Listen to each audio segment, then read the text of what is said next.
wabarakatuh. Perkenalkan, nama saya Puji Rahayu dari kelas PGMIC dengan NIM 203180094, materi strategi pembelajaran dengan dimensi gender sosial inklusi. Mata kuliah Gender Sosial Inklusi yang diampu oleh Dr. Hajah Evi Muafia MAG. Halo teman-teman, di sini kita akan membahas 3 poin dalam gender sosial inklusi. Yang pertama yaitu strategi pembelajaran. Yang kedua, pengertian strategi pembelajaran dengan dimensi gender. Yang ketiga, pengertian strategi pembelajaran dengan dimensi gender sosial inklusi. Pembahasan yang pertama yaitu tentang strategi pembelajaran. Apakah yang dinamakan dengan strategi pembelajaran? Strategi adalah pola ataupun cara. Strategi sendiri adalah suatu pola yang direncanakan dan ditetapkan secara sengaja dan terarah untuk melakukan kegiatan ataupun tindakan. Sedangkan pembelajaran sendiri yaitu suatu interaksi antara peserta didik dengan pendidik dalam bahan pengajaran, metode belajar, strategi pembelajaran, dan sumber belajar yang dilakukan dalam masyarakat. Jadi, dapat disimpulkan, strategi pembelajaran adalah pola-pola ataupun cara yang dipilih oleh seorang guru dalam menyampaikan suatu materi pembelajaran agar bisa dipahami oleh peserta didik dalam proses pembelajaran.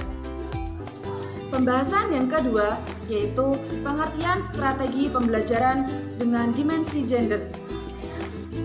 Apakah yang dinamakan dengan gender? Gender adalah sifat yang melekat pada laki-laki maupun perempuan yang dikonstruksikan secara sosial dan kultural oleh masyarakat. Pengertian strategi pembelajaran dengan dimensi gender adalah pengorganisasian pembelajaran yang memberikan porsi perhatian yang seimbang terhadap kebutuhan khusus baik laki-laki maupun perempuan. Strategi yang diterapkan dalam pembelajaran gender sosial inklusi. Yang pertama yaitu menggunakan strategi pembelajaran untuk mendorong peserta didik agar sama-sama aktif dalam suatu pembelajaran. Yang kedua yaitu menggunakan media pembelajaran yang sesuai dengan peserta didik. Yang ketiga yaitu menggunakan bahan ajar yang sesuai. Strategi pembelajaran gender sosial inklusi yang pertama yaitu problem solving atau pemecahan masalah.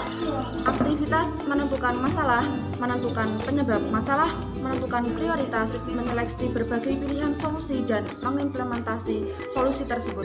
Yang kedua yaitu contextual teaching learning, konsep belajar yang membantu guru dalam mengaitkan materi yang disampaikan dan situasi dunia nyata siswa dan membuat hubungan antara pengetahuan dan penerapannya dalam kegiatan sehari-hari dalam proses pembelajaran. Pesan yang ketiga yaitu pengertian strategi pembelajaran dengan dimensi gender sosial inklusi. Pembelajaran dengan gender sosial inklusi adalah pengembangan model pembelajaran yang ada di lembaga pendidikan dengan model yang memberikan akses, partisipasi, motivasi, kontrol, dan manfaat pada semua siswa yang memberikan peserta didik dalam belajar dengan mengakomodir perbedaan gender dan sosial mereka dalam lingkungan masyarakat. Pengertian strategi pembelajaran dengan dimensi gender sosial inklusi adalah rencana ataupun tindakan ataupun rangkaian kelompok termasuk penggunaan metode ataupun pemanfaatan berbagai sumber daya ataupun kekuatan dalam mengembangkan suatu materi pembelajaran yang memungkinkan semua anak berkesempatan untuk berpartisipasi secara penuh dalam kegiatan kelas tanpa memandang kelainan, ras, suku, gender, latar belakang, dan karakteristiknya. Strategi yang digunakan dalam gender sosial inklusi yaitu peer tutoring, pembelajaran sebaya, pembelajaran yang terpusat pada siswa. Hal ini siswa belajar dari siswa lainnya dalam status umur, kematangan, ataupun harga diri yang tidak jauh dari dirinya sendiri.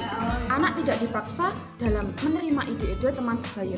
Yang kedua yaitu expository, pembelajaran yang menekankan pada penyampaian materi secara verbal dari seorang guru kepada siswa dengan maksud agar pembelajaran tidak jenuh.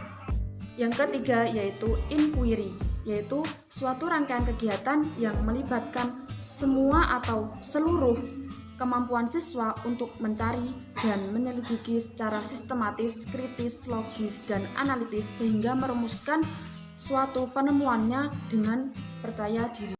Demikian yang dapat saya sampaikan, kurang lebihnya saya mohon maaf. Akhirul kalam, Assalamualaikum warahmatullahi wabarakatuh.